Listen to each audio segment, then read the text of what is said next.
Première invasion. 8 noms débarqués en Haïti avec gros âme fan foi. Entré prend Kazen Dessalines, relé Duvalier dans téléphone, mandel pour le quitter pouvoir et puis poter tête li vini ak yon drapeau blanc dans mel pour le vin prend code. Duvalier répond, si nous gen grain nan nous, marchez pram. Quittez me raconter ou. 8 messieurs sa yo, sympathisants ancien président exilé dans l'époque la Paul Eugène Magloire. Quand son fait, qui était jeté président du Marseille estimé, et puis il prend place li. Les fins mandat li rive, li dit li ret trop bagay pour le faire dans pays ya. Li pa fait yon Pakita, yon Panago. Bon ça, c'est une autre histoire. C'est dans toute troupe politique sa yo. Général Antonio Kebo, à la fin, te prend pouvoir, fait élection, et puis mettez candidat Palia sous pouvoir François Duvalier. Les Kebo sorti pour le bail Duvalier Pep, Duvalier servi avec. Vidéo ça sous page là déjà. Mais non 8 nèg sa yo, ancien officier la médaille Haïti capitaine Alix Pasquet, yo te relé son lieutenant Philippe Dominique, lieutenant Fito ak Henri Perpignan, lieutenant Riquet et puis yon groupe mercenaires américain, ancien shérif dans Miami-Dade County, Arthur Payne.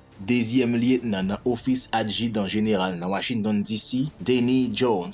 Ancien shérif dans Maryland, Buffalo dans New York, Levent Kirsten, Captain Batoa. Ancien shérif dans Erie County, New York, Joseph Daniel Walker. Ou bien Joe. Et puis Robert Haiki. Rimea te getan à terre. Tout district militaire te konnen nek sa ou capable vini. Effectivement, nèg yo débarqué tout primo oui. Moun se makap wè ki bon. Sou yon nan plage ki nan delugé yo. 3 anciens militaires haïtiens yo marché ak uniforme l'armée d'Haïti yo nan malet yo. Et puis parmi blanc yo, Arthur Payne, shérif américain ça, monsieur tap vive et puis travaille en Haïti déjà. Mais yo te vin déporter. Ça veut dire créole monsieur soit nan bouche li. Tant qu'on nèg frère Joël yo.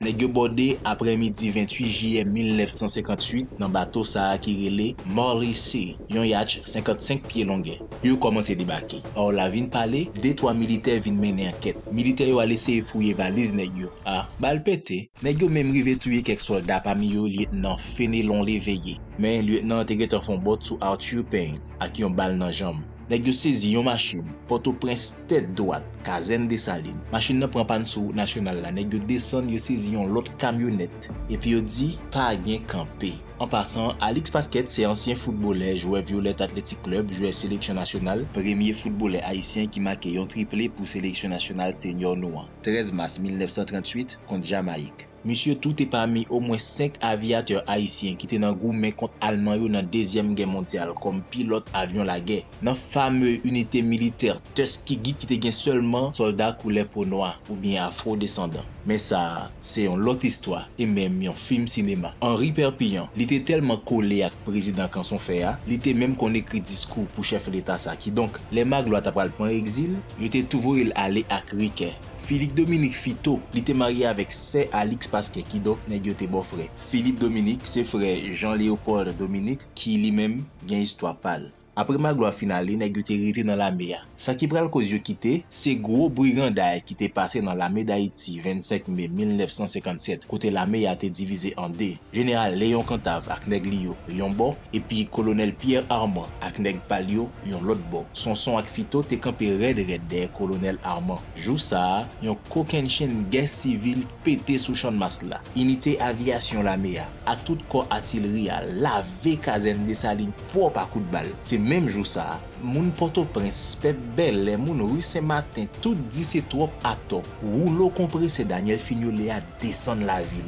Je dis, si gouvernement collégial là va descendre pouvoir et puis tout mette Fignolet, y a manger grain mais ici nèg k'ap travail dans l'état. Eh bien laisse ça, nèg couri installé professeur Daniel Fignolet comme président d'Haïti avant rouleau compressé a passé sous yo. Mais ça, c'est une autre histoire. Uniforme la d'Haïti sou yo, nèg yo paraît devant Kazen nan. Son 10 sentinelles là, c'est quelques blancs yo sont arrêtés. Badge, nèg yo gen dans Kazen nan. Yo tué plusieurs soldats haïtiens parmi yo sentinelles là, lieutenant Champagne Constant, caporal Beauville. Bon caporal Beauville ça, dans moment guerre civile 25 mai, il t'a dirigé un commando qui passé en bas bois de chaîne pour la vider balle sous garçon. Mais j'aime te dit déjà ça son l'autre histoire. Oui, mais c'est yo en dans Kazen nan. C'est bon pied capitaine Oli Pierre qui sauve.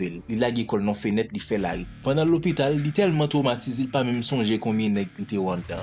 Déparler l'a déparler seulement. Les nèg yo fin bien établi ko yo dans Kazen nan, désarmer tout reste soldat yo et puis monter bureau yo commencer relé l'autre bureau militaire dans pays pour venir contrer yo pour faire va sous palais. Yo komanse installe zam tout kote strategik nan kazen nan. Epi yo pran kle depo gwo zam yo. Le mesye yo louvri pot depo sa yo pot ko jam sezi kon sa. Depo yo blanche. Mem yon bout koutou wouye neg yo pa jwen an dan. Se non ti kouen yo jwen kek mitraillez ki te la pou entraîner nouveau soldat yo. Sak pase, se Duvalier ki te wè jan neg la me yo ap ple de anme de prezident nan bayo coup d'État, mi se semente. Li pa pran nan kou sa. Kan l monte, li pran tout zam yo, epi mete yo dormi potet li nan palais national. Kounya, se Duvalier gen tan konnen zam li nan mel, koman l fe pa vare sou neg yo? Kite m fe babou. Le pasket ou el pa gen zam, li rele Duvalier nan telefon pou l potet li vini. Duvalier dil se li gen garçon sou li met anik sorti selman. Avantage paske genyen san pa konen, se rime ak tripoutay ki telman kouri nan villa ki mem rive pase nan radio kote yo di, se Magloire ki debake an dan kazen nan ak 200 Ameriken mele ak Dominike ak gwo zam nan men yo. Se nouvel sa ki fe Duvalier fon ti bak, dezavantaj envahise yo, gen yon nan yo, Rike ki pa ka vive santi sigaret li. Li voye yon nan soldat yo al achete de poche sigaret pou li. Pi gros e reneg yo. Pi bel okasyon Duvalier. Le Lucien Chauvet kenbe soldat, se di, wit neg gandan oui.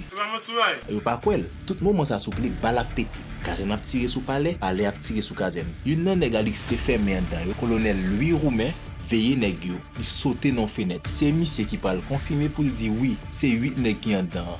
Duvalier di. Sam nan chache amyon ni.